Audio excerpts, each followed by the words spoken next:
Nagaan waaqayyoo hunduma keessaniif haa ta'u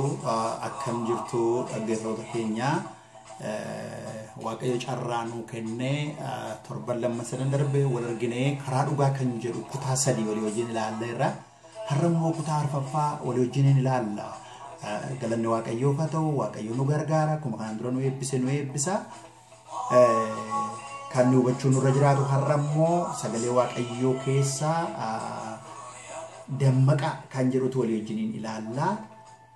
waan dammaqu kun irriba fooniti dammaquu miti irriba hafuuraati dammaquudha kan jedhu yeroo hoteela faa buluddu tokko deemnu warra hoteelaatti himna nu dammassaa jenne waan tokko kompiitarratti adjustii godhanii bilbilaniitu wake up call jira sa'aatii jennetti nu dammassu garuu dammaquun barbaadu namni yeroo baay'ee ganama yeroo namni dammasan ijoollee dammaquun barbaadu dammaquu jechuun namatti hin tolu yeroo baay'ee karaa foonii gaafa laalu angaruu kanan jedhu waa'ee kan foonii miti kan hafuuraati waa'ee hafuuraan dammaquuti kan hin haasa'u sagalee waaqayyoo keessaa kakuu mufaatti olaallee Isaayyaas dammaqaa jedha kaa'ii jedha tsiyooniin kaa'ii ibsi yoo kaate malee ibsuu hin dandeessuuti raftee jirta kaa'ii ibsi yoo kaate garuu inni ibsita ifa keetu dhufeeraa jedha Amosis kanuma jedha sagalee waaqayyoo keessaa yeroo ilaalle kumatti Yoonaas raajichi Yoonaas markaba keessa rafee jira namootiin jeeqamu hundumtuu waaqa isaa waama waan nyaatan gaggatu inni rafa ture garuu garaa qurxummii keessa rafee dhiqee immoo dammaqeeroon qalbii iddootu agarra kakuu haaraatti gaafa dhufnu akkuma kana iddoo baay'eetti gaafa laallu sagalee waaqayyoo keessa kakuu haaraa keessatti gaafa laallu waldaan kiristaanaa raftee akkasiin jirtu iddoo baay'eetti agarra ergama Phaawulos kanaaf iddoo baay'eetti yeroo akeekkachiisu sagalee waaqayyoo keessaa ilaalla utuu rivaayivaaliin garaagaraa jiru utuu hafuurri waaqayyoo dhangala'ee jiru utuu wanti baay'een jiru fakkeenya Roomee boqonnaa 13 lakkoofsa 11 irraa yoo laalle Roomee boqonnaa 13 irratti 11 yoo dubbisattan yeroo amanne gararraa amma guyyaan nutti dhiyaateera yeroo nutti dhiyaateera kanaaf maal taana dammaquun nurra jiraataa jedha hojii dukkanaaf irraa baafne lolisa dhiisne hammeenya dhiifne jibba dhiifne Kiristoosin akka sibiilaatti uffannee jira loltuun mataarratti waan sibiila keewwatu achi gad akka mataa isaanii meeshaan irra kunne seexanni yeroo baay'ee sammuu namaa qabata sammuu namaa abdii kutannaadhaan jibbaan of tuulummaadhaan waan hin taane guuta kanaaf sammuu keenya eegganne dammanne lola foonii miti lola hafuuraa akka lollo haasa akkuma kana deebi'ee warra Qorontosiinis immoo qajeelummaadhaaf ka qulqullummaadhaaf ka dhaabbadhaa yeroo inni jedhuun argaarra ilaalla deebi'ee warra Tasalonqeeras immoo gaafa laallu Tasalonqee isa duraa boqonnaa 5 lakkoofsa 6 irratti akka warra kaanii ta'uun nurra jiraatu nu amma dammaquutu nurra jiraata jedha Yesuus Kiristoos mul'ata boqonnaa 3 lakkoofsa 2 irratti olaaltan walda Sardeesiin maal jedha maqaama qabdaa maqaama baattee jirta malee duuteetta yeroo namni silaalu jiraadha jedhamta garuu duuteettaa jedhaan Anaafi dammaqiiti ishee masii hafte immoo meeka'ii fooyyeffadhu jedhaan akkuma isinitti namni dammaquun barbaadu waan ta'eef dammaqiiti mee ishee masii hafte eeggadhu fooyyeffadhu yeroo jennu nagarra kanaaf ilaalaa gaamma kakuu moofaattis kakuu haaraattis yeroo ilaallu dammaqaa isa keessa jirtan keessaa ka'aa yeroo inni jedhu nuti ilaallu dammaquudhatu hin barbaannu amma tu rakkina keessa jirutu gidiraa keessa jirutu namni keenya maal jedha hundumtuu gaariidha jedha gaa'elli rakkina keessa jiraate hawaasa rakkina keessa jiraate biyyi rakkina keessa jiraate hundumtuu gaariidha jedheetu rakkina isaa dhossaa deema erga fanaddee bum jedhe yookiin manni diigame yookiin waldaan diigame yookiin hawaasi diigame ishee kana godhe isa kana godhe jenne bileem shiiftii goona garuu yeroodhaan dammaqee yeroo immooshinii namaa yeroo jireenyi namaa jeeqamu dafee namni waan tokko sirreessuu hin barbaadu. Anaafitu kakuu mufate kakuu haaraatti gaafa laallu namoota irriba keessa jiru. Anaaf akka jetti Roomee keetti dammaqaa jira, Efesoonitti dammaqaa jira, Tasalonqeetti dammaqaa jira, mul'ata keetti dammaqaa jira. Iddoo hundumaatti dammaqaa. Namni yookiin kiristiyaanni tokko yeroo attamiiti kan inni rafu waan sadiin isinitti himu. Dhaggeeffattoota obbolootaa dhaggeeffata. Waan sadii ni tokkoffaa yeroo haalli bakkee mijataa fakkaatu amma bara dargiidhaa hirreebamnaa inni madhamnaa waan biraadhaan miti waa'ee amantiitiif maa amantaniidhaaf garuu keessi keenya tokkummaa qaba jaalala qaba lakanii guyyaa kadhanna arginu nu balleessuuf yaada ture garuu ofiin badee nuyi jiraannee amne maqaa waaqayyoo ulfaatu garuu hirrafnu ture yeroo sana yeroo haalli amma bakkeedhaa bilisummaadha birmadummaadha jedhame yaadamu garuu maal ta'a namni irriba keessa gala irriba hafuuraa keessa gala warri lixaa kunis baay'een isaanii irriba hafuuraa keessa kan isaan galan karaa kanaadha Yoonaas raajichi markaba keessatti rafa ture qurxummii keetti garuu hin bu'aa ture. Al tokko tokko yeroo haalli bakkee waan mijate fakkaatu namni rafa. Lammaffaa yeroo haala fuuraatiin deemneerra jiru tajaajilli nu mijate ol kaanee guddanneerra nama baay'ee arganne jiruun tajaajilu hamma kanan deeme amma kana ta'e gaafa jennu shaakala keenya irratti hirkachuu barbaanna. Saksasii keenya fi xaamboomsa keenya irratti hirkachuu barbaanna. Barumsa keenya irratti hirkachuu barbaanna. Irriba fuuraa fida. Yaadattu Yesuus Kiristoos wajjin Maatiyoos 17 ergamoonni sadii caalaa argatanii ol ba'anii irriba keessa bu'an. Yesuus Kiristoos garuu kadhate ulfinaan jijjiirame. Saa irriba rafanichi garuu kaan Phexros waan baay'ee haasaa waan haasa'uu hin beeku. Yeroo Yesuus Kiristoos Geetsemaaneetti kadhatu duudhaaf jiru kadhatu isaan garuu rafu turan. Si'a sadii yeroo gooftaa deebi'u isaan irriba rafu turan. Waan isin Kiristoos wajjin ta'e namni rafa. Yeroo achi damma gumochoo fuudhee gurra namaa kutu. Namni irriba keessa jiraannaan gaafachi ko waan haasa'uus hin beeku. Gaara irratti waan haasa'an hin beekan irriba kaanii asitti immoo gurra namaa kutu. Namni rafa taanaan achi kanaan hamiidhaan gurra namaa kutaa. Loliisaan gurra namaa kutaa. Jibbaan gurra namaa kutaa. Eenyuma haalli waan hallee baxabbata. Dhugaan isinitti himu. Baay'ee rakkisaa. Sadaffaatti immoo deemsa keenya waan raawwanne yookiin umurii waan guddanne yookiin waan baay'ee finne gaafa nutti fakkaatu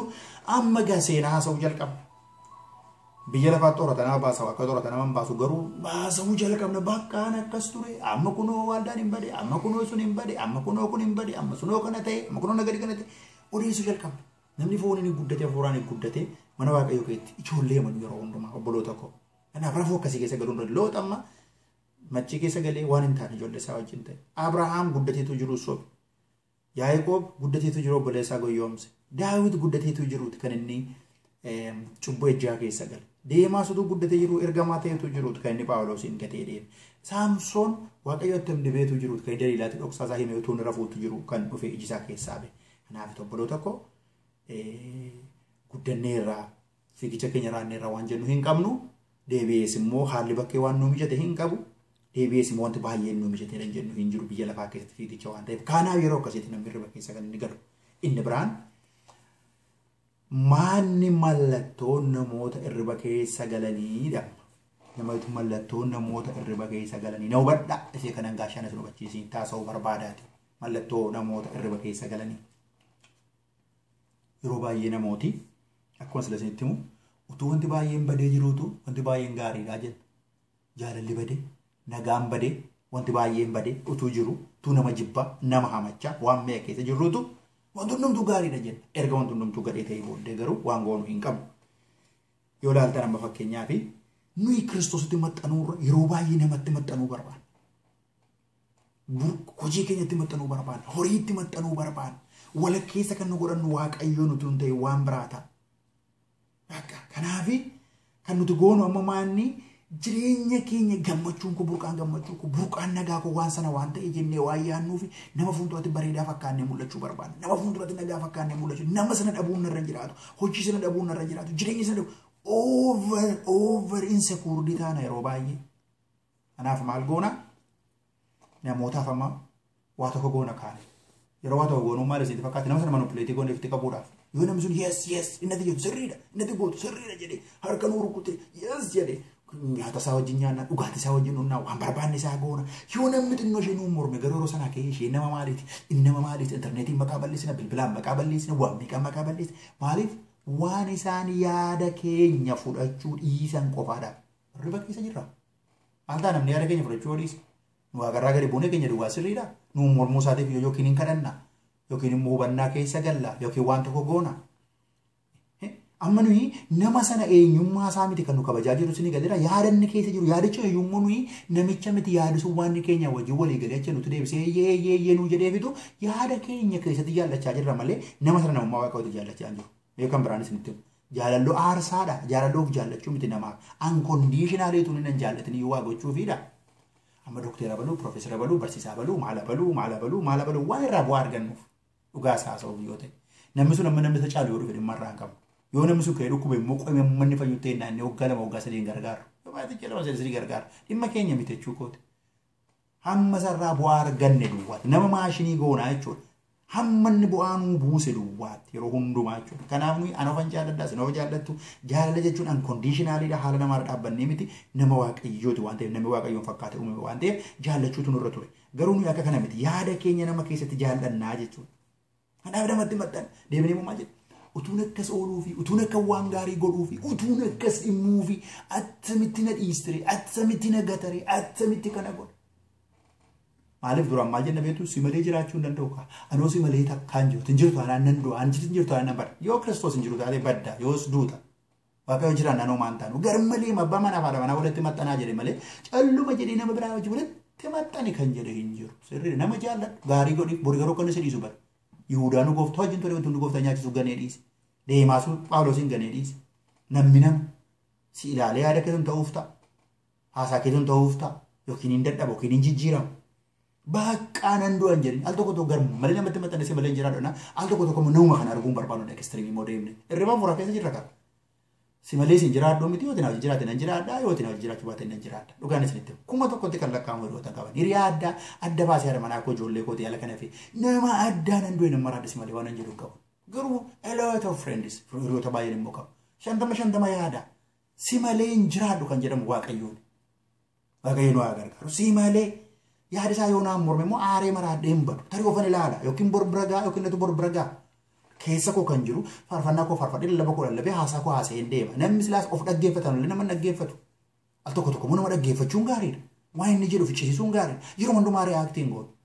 makii tiraafikii riyaaktii goonaa nyaataaf riyaaktii goonaa ribaaf riyaaktii goonaa hundumaaf riyaaktii goonaa al tokko tokko pirooaktii goonaa ilaallu malee jara namaa taatanii waanuma hundumaati waanumatti jetta yes maal waansaa Dimokraasiin ni jedhamu kanaare mana waaqayyoo geedde immoo dimokraasii guddaatu jira kanaaf yeroo namatti dhiyaatanii waa gootaniif waan inni isinii walii gala duwwaaf hin godhina gochuutu waan isinirra jiraatuuf jaalli aarsaadha waan ta'eedhaaf godha garuu riba keessa waan jiru yeroo baay'ee nuyi ofii keenya yaaduma keenya calaqqisiisuu barbaanna ijoollee xinnoo akkasitti guddisna waan baashee yaada keenya deeggarteef yookiin immoo waan jagoota jennee harkatumnaaf Ijoolonni kanaaf yeroo chikaan kompitiishinii jalqabu anatu caala ijoolletti kanatu caala sanaanatu caala kanatu caala lafa yaada isaanii keessa isaanii kan jiru potenshaali isaanii akka isaan argan hin goonu yaada keenya duukaa akka isaan deeman kan goonu yeroo baay'ee ijoolleen kana booddee namni kennaa garaagaraa qaba tokko qalamaan cimaadha tokko immoo piraaktikaalii waan biraatti cimaadha keessaanii kan jiran diskaavarii gochuu hin danda'an. Feemiidhumaaf mo'uudhumaaf caaluudhumaaf mul'achuudhumaaf hawaasa akkasittiin ijaaree riba keessa jiraanne ijaaree hawaasa inni kun dhaqee adagaa fide. Umarate gaamaatu taachuu namnam attamitti nutuun kana godhuuf na gattire attamitti nutuun kana godhuuf na dhiistire attamitti nutuun kana godhuuf na dhiisare abbaan manaa baate manaa yoo baay'eetu walliisuun sirrii miti waaqayyo walii kunan jibbaa'edha garuu walliisan kaadhima baay'ee walliis maaliif yookiin bifa kee ilaalaa yookiin qabeenya kee ilaalaa yookiin waa tokko ilaalaa yeroo wanti tokko sun bakka toor jedhee dhiisa sila namummaa kee eenyummaa kee keessatti hin dhiyaanne waan ta'edha namni riba fuuraa keessa jiru yeroo baay'ee akka kanaadha. Nama namummaa isaatii waaqayyoon fakkaatanii hin jaallatu ittiin dhiyaatu of jaallatu of barbaada maleessa. Kanaafitu riba fuuraa keessa gallaan fiilingiin keenya yaadi keenya mataan isaa dogoggoraa ta'a. Yoo manni meesii ta'e yoo waldaan meesii ta'e meesii jechuun wal'aa yoo ta'e hawaasi yoo wal'aa ta'e biyyoo wal'aa ta'e dhimmuma hin qabaanu dhimmuma keenya hin ta'u waaqayyoo kana keessaa nu hawaasa kun riba fuuraa dhimmuma keenya miti wanti ta'e wallee gaariidha jenna gadi baay'ee naarkaasist approach jiramni jechuudha. Gammanee ma jiraanna bakka keessi keenya rakkina guddaa qaba bakkeetti garuu gaarii fakkaannee mul'ata utuu dubbanne garuu gorsa argan kadhata argan jajjabina argan sirrata argan riba fuuraa keessa jira waan ta'eef waan hundumaa dhossinee boombiin sun gaaf tokko fanadhee yoo magara yeroo manni walii yeroo waldaan adda cittu yeroo hawaasa adda cittu yeroo jeeqamu agarra dabaa himaa waaqayyo namoota gorsan namoota barsan nama meeqa kaayira walitti gargaaramu wala jajjabeessinu please kana yaada riba kasii keessa galuun nurra jiraatu kana keessa dammaquun nurra jiraatu. Deebi'eemoo obsesiin ta'ina illuuzinii keessan galina utuu lafarra jirru akkuma faanaatikii taane namoo waaqa keessatti ol gumoomne jedhanis yaadina riyaalitii fa jiraan namni riba fuuraa keessa galee riyaaliitiidhaaf jiraachuun yeroo baay'ee abjuu beektu mini utuu nyaate quufa jiru rafuu kan beela'u jira hiyyeessi kan garmalee sooroma miliyeenarii ta'u jira miliyeenarii immoo kan hiyyeessa ta'u jira abjuu keessa al tokko DL Muudii namni jedhamu lallabaan biyya lafaarratti beekamaa evaanjelistiin tokko filmaataaf deema ture kiristaanii tokko ergeetu heerattaa inni gaafannaan filmaataan deemaa filannoodhaaf an deeman attamitti ati namni tajaajilaa beekaman akkasii filmaataaf deemta waa'ee siyaasa keessa maatu si galchii atoo kan keenyoo waaqarraa waaqarratti nu barsiiste miti jennaan hin Londoniin jiraatan Cook County keessatti taaksii koo kaffala kanaaf ani taaksii moo waan kaffaluuf lafarra jiraachaa jira iddoo kana waan ta'eef nama naa ta'u filachuuf an deemaa jedhe. Kanaafitu lafarra jirra faaktii riyaalitii dinaayee gochuu hin dandeenyu bakka waa'een saba koo nan galchuu waa'een biyya kanaa nan galchuu waa'een maalii nan galchuu hangaan goo waaqara. Gravity nu jira keenya rolota lugan nu deebisee nu teessisa. Kanaafi aluma tokkoon kaaniin waaqarra jirraa duwwaa miti reyaalitii lafarra jiruu haa jiraan dhugaadhaaf haa jiraan dhugaa dubbannu hawaasa keenya karaarraa ce'e kana kunoo kan isinitti diraagii isa fudhatan jechuu goomiti yaadaan diraagii hundumtuu harka tumuu fi barbaada aanaa jedha barumsa kooti maal kooti qixxee qabna likkii qabna kan nu caalu jira qabeenyaan kan nu caalu beekumsaan kan nu caalu likkii qabna likkiitti haa jiraannu gadi jennee walii wal gidduutti walii abbomamnee innan jedhe akkamitti mormamaa innan jedhe akkamitti hin ta'uu yookiin kaaraktara assassination fooniin kan du'e maan du'e maqaa nama meeqaa balleessine assassineetii goone utuu lafarratti itti gaafatamna kanaaf ta'eeti namooti meeqan keenya koortee jirra ana keessa hadamman atis immoo itti maqaa ko balleessanii itti mana ko balleessanii itti maal godhanii nan du'e nan maraade nan badeen jedhin faarfannaa kee faarfadhu haasaa kee haasa yoo fudhate isa gargaara yoo dhiise inni isi bakka dammaqe amma dammaqaa isiniin jechaan jiran jireenya dhugaatiif haa jiraan illuuzhinii keessa habaan ni biraanoo nama fudduu riba fuudha kee insekuurtiidha waan tokko insekuurti amma bijaamaadhaan raftu siliippariidhaan raftu hattuun cabsee ol galee jennaan wanti godhan waan tokko hin jiru maaliif qophaa'ee hin jiru kanaaf dammaqaa isin loltuu Kiristoosi lori keenya molola hafuuraati sammuu keenya jaalaan guunne abdiin guunne amantiin guunne dhugaadhaaf dhaabbannu dhugaaf dubbannu namni dhugaaf dubbatu hin hidhamaa hin du'aa hin arrabsamaa fudhatamuun hin jiru dubbiin kun karaa dhugaati kan isinitti maa jiru hubadhaa jechuu kooti namni isin fudhate isin dhiisee miti dubbiin dubbii vootii miti dubbiin dubbii maajoritii walii galee roonni sobu jira roonni karaa irraa ce'u jira baay'ee dhugaa mul'isuuti saa'olutu inni jira fuutu daawwit faana kan ijaaran beeka isaanii fuudhan tuu Phaawulos lallabu gurbichi inni rafuu hin kufe kanaafutuu Yoonaas irra rafa Saamsoon irra rafa yeroo rafan garuu baay'ee isaanii lootutu inni rafuutu maatiin isaa waan hin taane keessa galan jireenya isaanii bade riba foon isiniin jechaan jiru riba hafuura kana keessaa dammaqu karaan jibbaa nama hin baasu karaan abdii kutannaa nama hin baasu karaan ofumaa utuu sabi keenya jireenyi keenya wanti weeqa wal makee jiru ana baaramaayuu hin taa jedha Phaawulos waa'ee saba isaati utuu wanti meeqa wal dhahee jiru namatti jajimantaalii mataanii namatti farada yeroo hundumaan hin balleessine amma kaadhi maal lama yookaan wal dhiisan isheen isa balleesse inni isa balleesse anti innoo balleesseera namni tokko dhugaa yoo qabaatte yoo aartee gar malee haasa'u keetii balleesteetta ani hin balleessine taphati jettama fakkeenyaaf jiruuti haala itti approachii gootu balleesseera yeroo waan tokko walitti bu'u kontribuushinii keetii wal caala parsantii 10 ta'a malee balleessuun kee takkaa nama kanaafi anuma duwwaa dhugaa qabaa anuma sirriidha osoo kana godhu daawuni na godhan ture sitti meeraa waaqayyotti maxxanii malee namatti maxxanii namni ati har'a hiriyaa kooti gar malee jettu boor kan bitireessi godhu isaadha namni nama jijjiirama haala jijjiiraa rakkina jijjiiraa yookiin qabaachuu jijjiiraa yookiin waan tokko jijjiira nama mistira jettee waan beekate yaadamiti mistira gooda barsitee hin jedhe diipposiitii akkaawuntii miti sammuun namaa siif obboleetti qobboleessa koo waan namni sammuu garbee jiru sammuu isaa keessa guutee deema kaan namatti hin himini isaan namatti hin himini kaan namatti hin jedhee guutin sirriidha waan dhimma waaldaa waan tokko tokko wanti mistira inni qabnu jira waan tokko tokko garuu waan hunduma namatti garbee jabuun raanne akkamittiin kana godhee isaan nammuuna godhee kana godhee jennee haasa'uu nurra jiraatu dammaquutu nurra jiraatu deebi'ee inaktiiviin ta'ina aktiivii ta'a. Ano dur sana godeen ture dur nagadaan ture dur sana buusaan ture maal godha abee dur waaldaan guutee ture amma garuu hin bade erga foon hin jiraatte ni durii sun irra si duukaan hojjetu waaqayyoon maaliif paasiivii goote keessa milikkita nama irriba fuuraa keessa jiru isa kanaadha bakka dur akkas ture jaalalli keenya dur akkas ture har'oo maaltu paasiivii godhe si kaan dur yeroo hojjennu akkas ture ka tajaajilu dur waaldaan kiristiyaana akkas turte kan saba keenya amma maal godhure maal godhu keenya akkas ta'e kontribuushiniin kee maali dhagaa xinnoo too walirra taa'ee mana jaaraa obboleetti obboleessa kan saba keenyaa kan ishi hin kadhata taanaan kadhadhu hin barsiisa taanaan barsiisa hin hojjenna taanaan hojjenna hundumti kee hojichoo bal'aa noommaa isinirra tamsaane irraa jedha Nahimiyaan ati maal bu'aa buusaa jirta fagoo dhaabbattee dhagaa darbachuu ta'e maseexannuun darbataa hin amaynati dhiisi dammaqi jireenya kee hin diigin jireenya namaas hin diigin dammaqi riba keessaa wanti hunduu meesii ta'ee jiru all is well jedhaan deemi xiksii keessa iddoo tokko duwwaa jira du'aa mana keessa hundumtuu gaariidha jettee kan fiigaa turte doktiriinuu ta'uu hin danda'u kun rakkoo qabdu paasterii keetti rakkoo qabdu namoota gorsuu danda'anitti naa kadhadhaa jedhe gorsa fudhadhu.